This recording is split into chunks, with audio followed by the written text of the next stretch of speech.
So we have to start the revision of chapter grade 9th political science, that is what is democracy and why democracy. So this is the chapter first of political science which we have to revise today, grade 9th.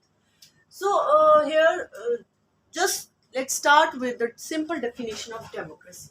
So democracy is a form of government in which rulers, leaders or representatives are elected by the people. So here democracy is that form of government in which we elect our representatives, our rulers and our leaders. So that is a simple definition of democracy.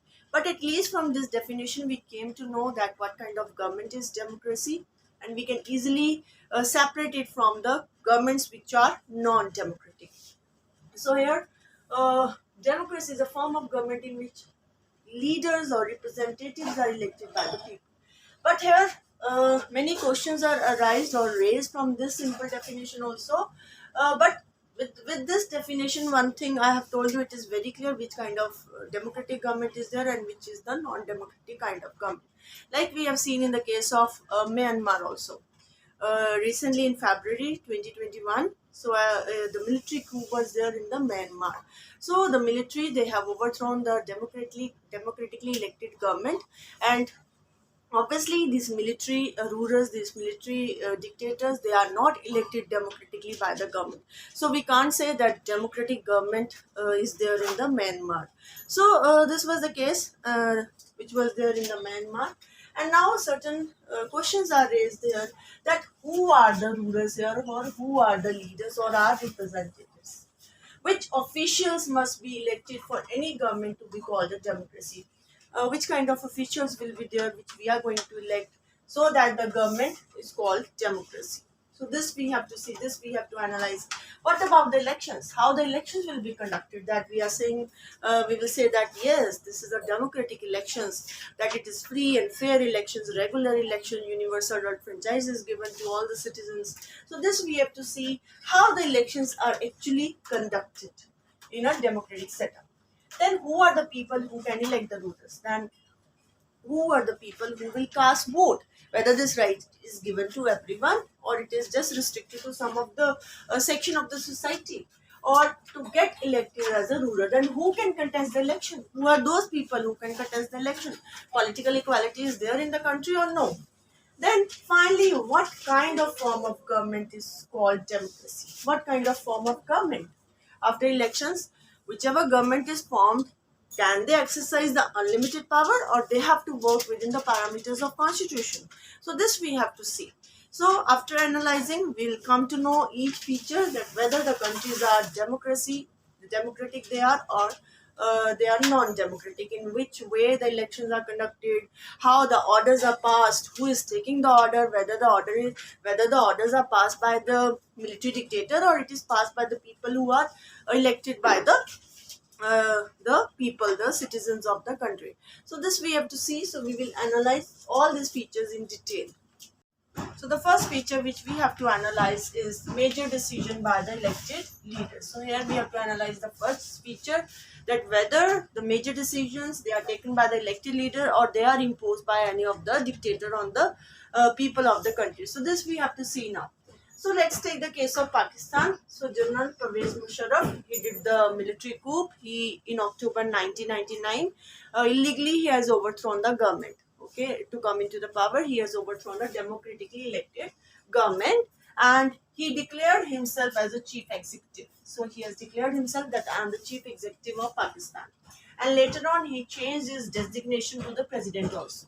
So later on his designation was changed to the president, and then in 2002 held a referendum. He held a referendum in Pakistan, means plebiscite, means a voting in which the people have to answer in yes or no.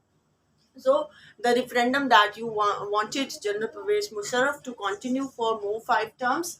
So due to this referendum, he got the 5-year extension in Pakistan. So he got the 5-year extension due to this referendum. So many activists, many media person, the social activists, the human rights activists, they said that this is a fraud. All the malpractices are done in this referendum. So this was declared by them that this is all fraud and all the malpractices are used in this kind of referendum.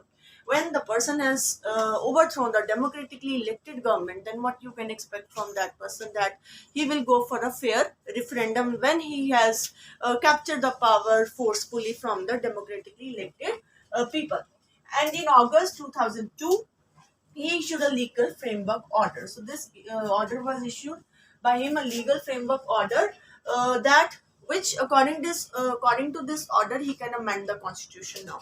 Now he got this power that he can amend the constitution, and now the constitution was amended, and now he can dismiss the provincial and the national legislative councils. So now he got this power that he can sidetrack the parliament, he can dismiss these councils which were elected by the people democratically, and all the decisions will be taken by General Musharraf, and all the final decision will be taken by him. So he amended the constitution according to his own convenience. He added the clause that he can dismiss the parliament whenever he wants, and civilian cabinet will be supervised by the National Security Council. And in National Security Council, all the loyal military officers to Musharraf will be packed in National Security Council.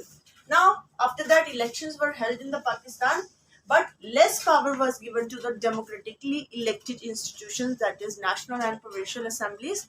Very less power was given to them, and all the final decision making power rests with Musharraf.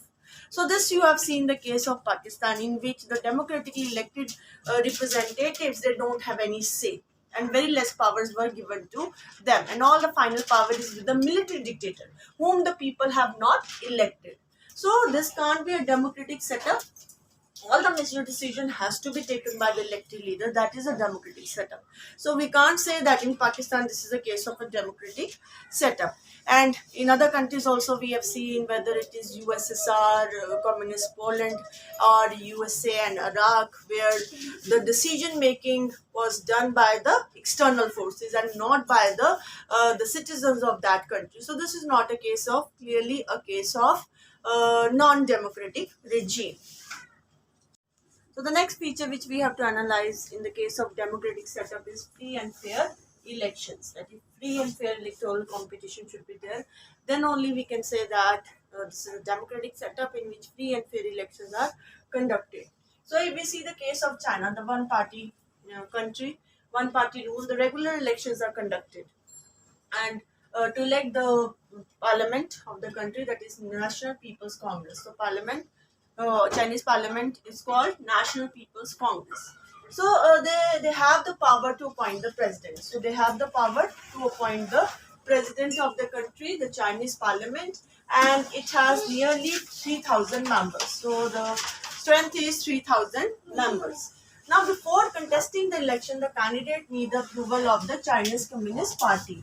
So here, this is a, you can say, rule that if any citizen wants to contest the election, then that person has to get the approval from Chinese Communist Party. Now, in this case, the candidates who are the members of the Chinese Communist Party and the other allied parties, they can contest the election. So this was the case in the China, and always the government is formed by the Chinese Communist Party. So it means in China only one party is there, and they will be only contesting the election. The candidate needs the approval of the Chinese Communist Party and other aid allied parties to this Communist Party.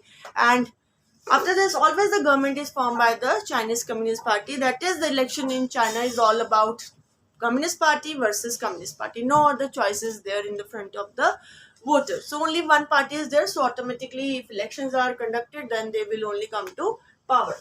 Next, we have to see the case of Mexico. So regular elections again after the period of 6 years, and until 2000, every election was won by Institutionally Revolutionary Party in Mexico, which is known as PRI.